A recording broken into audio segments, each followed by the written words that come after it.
ఇందిర గారు చెప్పండి, కేరళ ముఖ్యమంత్రి పినరాయి విజయన్ గారు ఏకంగా కాంగ్రెస్ గవర్నమెంట్ మీద విరుచుకుపడ్డారు. తెలంగాణలో బుల్డోజర్ రాజ్ నడుస్తోందని, ఖమ్మంలో 700 ఇండ్లను కూల్చేశారని ఆయన వ్యాఖ్యానించారు. మరోవైపు ఏమో కేరళకి డబ్బులు పంపుతున్నారని వీళ్ళిద్దరు ఆరోపిస్తున్నారు, ఏర్పాట్లు జరుగుతున్నాయని. ఎంతవరకు వాస్తవం?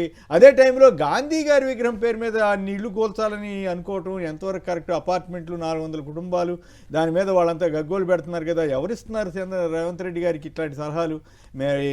వీటి మీద నిజంగా గాంధీ గారు ఏమన్నా ఇల్లు కూల్చిన విగ్రహం పెట్టమని అడుగుతారా? అడగరు కదా, అడగలేరు కదా. ఎందుకు ఇట్లా చేస్తున్నారు? ఇటువంటి విషయాల్లో కొంచెం జాగ్రత్తగా ఉండొద్దు. షర్మిల గారు సోదరులు ఇద్దరికి షర్మిల గారు అడ్వైజ్ ఇస్తున్నారా? మాట్లాడండి మీరు మధ్యలో ఇంటరప్ట్ అవ్వద్దు, ఎందుకంటే చాలా ఆరోపణలు చేశారు, వినాల్సిన అవసరం. మాట్లాడండి. ఇప్పుడు బీజేపీ వాళ్ళు బుల్డోజర్ గురించి మాట్లాడుతున్నారు. బీజేపీ వాళ్ళు కాదు, సిపిఎం విజయన్ గారు మాట్లాడారు. సిపిఎం వాళ్ళు మాట్లాడినా బీజేపీ వాళ్ళు మాట్లాడినా ఒకటే భాషలో మాట్లాడుతున్నారు. నేను ఏం చెప్తానంటే, ఈ రాష్ట్రంలో గడ్డపార ప్రభుత్వం నడుస్తుందని అలా ప్రెసిడెంట్ అంటే బీజేపీ ప్రెసిడెంట్ మాట్లాడతారు, కిషన్ రెడ్డి బుల్డోజర్ అని మాట్లాడతారు, అవినీతి అని మాట్లాడతారు. మిమ్మల్ని ఒకటే అడుగుతున్నాను, యూపీలో ఎవరిన్లు బుల్డోజర్ పంపించినారు? యూపీ ప్రజలను ఎవరు ఆగమనిస్తున్నారు? దేశ ప్రజల పైన బుల్డోజర్ ఎవరు పంపుతున్నారు? వాళ్ళ దగ్గర నుంచి తెచ్చుకున్నారు అక్క, మీరు బీజేపీ దగ్గర నుంచి తెచ్చుకున్నారా? మీరు అవుతారా? సబర్మతికి సంబంధించినటువంటి దానిని మీరు ప్రక్షాళన చేయాలనుకున్నప్పుడు 60,000 ఇండ్లను కూలగొట్టినప్పుడు మరి భారతీయ జనతా పార్టీ అధికారంలో ఉంటే మరి కాంగ్రెస్ పార్టీ ఇట్లానే దుమ్మెత్తి పోస్తున్నా మీ మీద అడుగుతున్నాం మేము. సో ఇవాళ గంగా రివర్ ఫ్రంట్ చేసేటప్పుడు మేము ఇట్లానే దుమ్మెత్తి పోస్తున్నాం మీ పైన అడుగుతున్నాం మేము. సో నేను ఒకటే చెప్పాల్సింది సార్, ఈ రాష్ట్రంలో జరిగేటువంటి దాంట్లో మూసి ప్రక్షాళన అనేది ఒక మంచి కార్యక్రమం. ఒక మంచి పని చేయాల్సి వచ్చినప్పుడు కొద్దో గొప్ప ఎక్కడో కొంత నష్టం జరుగుతుంది కాదనట్లే, కానీ పేదవాడికి నష్టం చేయాలని మా యొక్క ఉద్దేశం కాదు. వాళ్ళకి నష్టపరిహారం 100% ఇస్తామని చెప్పడం జరిగింది. అక్కడ ఆల్రెడీ వాళ్ళతో మాట్లాడుతున్నారు. 1000 కోట్లైనా సరే ఇవ్వడానికి సిద్ధం ఉందని చెప్పేసి ప్రభుత్వం కూడా చెప్పడం జరిగింది. అయితే ఇక్కడ మిమ్మల్ని అడగదలుచుకుంది ఏంటంటే, సిపిఐ వాళ్ళు మా విజయన్ గారు మాట్లాడుతుంటే కేరళలో చేసే డెవలప్మెంట్ కార్యక్రమంలో ఎక్కడ వాళ్ళు ఏం చేయలేదా? ల్యాండ్ ఎక్విజిషన్ చేసినప్పుడు పేదవాడి భూములను ఏం లాక్కోలేదా? ఇది తెలియనటువంటి అంశం అని అడుగుతున్నాను వాళ్ళకి. ఇవాళ సారీ సార్, ఖమ్మంలో జరిగేటువంటి దానికి భూదాని ఇండ్లకు సంబంధించి, భూదాని భూములకు సంబంధించి అక్కడ 400 అక్కడ ఉన్నటువంటి ఇండ్ల పెద్ద మంత్రి గారు, హౌసింగ్ మినిస్టర్ గారు, పొంగులేటి గారు, తుమ్మల గారు కూడా బ్రహ్మాండంగా చెప్పడం జరిగింది. పేదవాళ్ళకి ఇల్లు కట్టించే బాధ్యత మేము తీసుకుంటున్నాను, ఒక మంత్రిగా నేను చెప్తున్నాను, ఎవరికి అన్యాయం జరగదని చెప్పారు. సో దీనిని రాజకీయ కోణంలో అక్కడ ఆ ఇండ్లను ముందు ప్రభుత్వంలో ఉన్న బీఆర్ఎస్ వాళ్ళే అక్కడ ఇండ్లు కూలగొట్టారని మంత్రి గారు ఫోటోలతో సమాజం ముందు పెట్టారు. ఇవాళ నమస్తే తెలంగాణ, గుమస్త తెలంగాణ లెక్క నిత్యం పొద్దున్నేస్తే ఈ ప్రభుత్వం పైన అబద్ధాలు రాయడము, ఇంకొక పని లేదు వాళ్ళకని తెలియజేస్తున్నారు. హిందీలో కూడా వచ్చింది అక్క, హిందీలో కూడా వచ్చింది. కర్ణాటకలో కూడా కూలగొట్టిరట.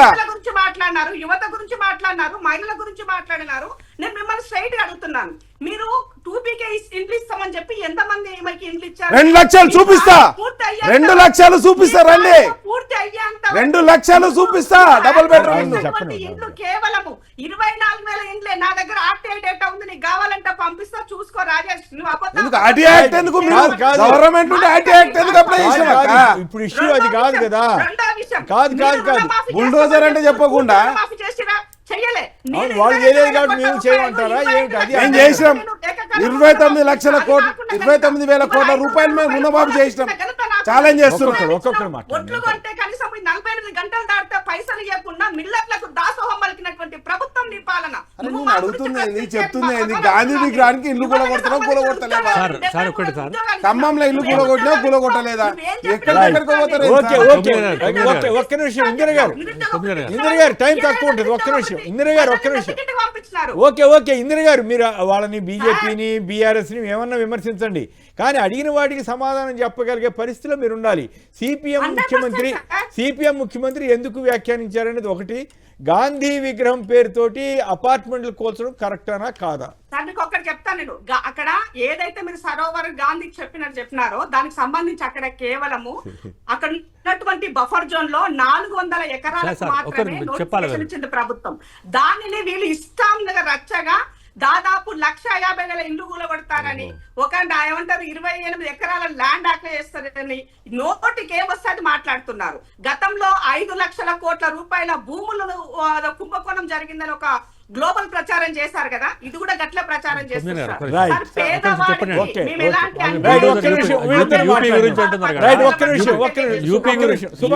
తెలంగాణ గురించి మాట్లాడే యూపీ పోతారు, ఆర్టీఆర్ పోతారు, ఈడ గాంధీ విగ్రహం పెడతారు.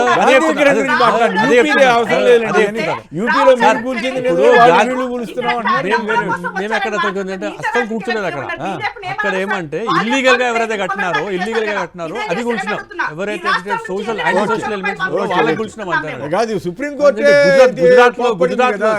గుజరాత్ లో అంటే సాబర్మతి రివర్ పెట్టినప్పుడు ఒక్క ఇల్లు కూడా కూర్చోలేదు. ప్రపంచంలో పట్టిన చాలా ఇటువంటి ప్రాజెక్ట్స్ వచ్చినాయి. కానీ ఇక్కడ గాంధీ గారి స్వయాన మునిమనవడే చెప్పాడు.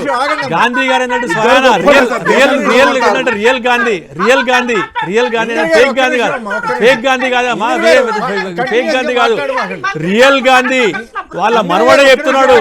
గాంధీ పేరు మీద ఇటువంటి అసత్య ప్రచారం చేయకుండా ఇటువంటి గాంధీ గారి విగ్రహం పెట్టడం ఆల్రెడీ బాపు గారి దగ్గర ఏరియాలో పెడతారట.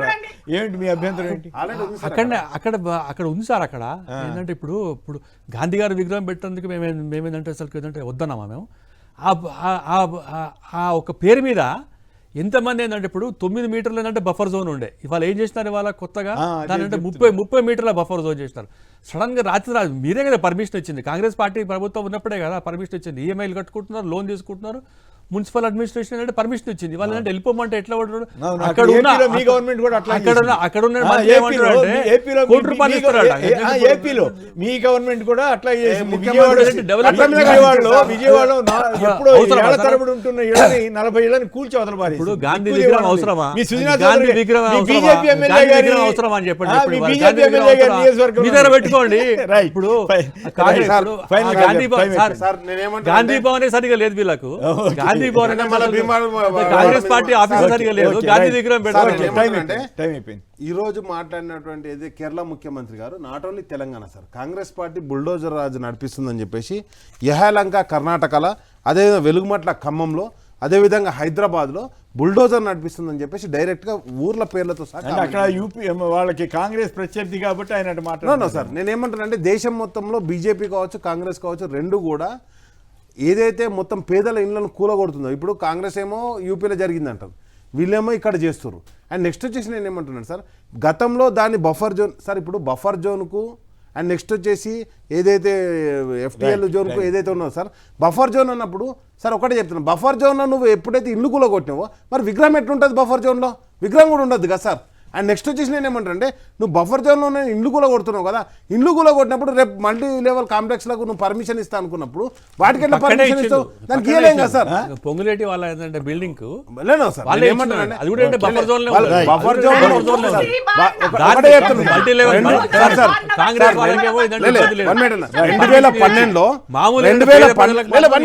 2012లో బఫర్ జోన్ తగ్గించిందే Congress party sir. Congress party ఆ రోజు ఉన్నటువంటి బఫర్ జోన్ కండిషన్ తగ్గించి దాన్ని 6 మీటర్లకే తీసుకొచ్చింది సార్. 6 మీటర్ల నుంచి మళ్ళీ నేను ప్రభుత్వానికి వచ్చినప్పుడు తగ్గిస్తా పెంచుతా అంటే మరి అక్కడ ఆల్రెడీ ఉంటున్న పేద ప్రజలు 2013 యాక్ట్ ఏదైతుందో ల్యాండ్ అక్విజిషన్ యాక్ట్ కావచ్చు, 2016 తెలంగాణ ల్యాండ్ అక్విజిషన్, ఏదో ఒకటి ఇంప్లిమెంట్ చేయ వాళ్ళకు, అంతేగాని వాళ్ళకి ఏమి ఇంప్లిమెంట్ చేయకుండా కట్టుబడి రోడ్డు మీద పడతాడు. ఇచ్చినాం, ఇల్లు కట్టి ఇచ్చినాం, చూపిస్తాపా అక్కడ నీళ్ళు ఆగినాయి, నీళ్ళకి బొమ్మలు పెట్టడానికి తీస్తలేం మేము, విగ్రహాలు కట్టిన ఖాళీ జాగా పోతే. సుభాష్ గారు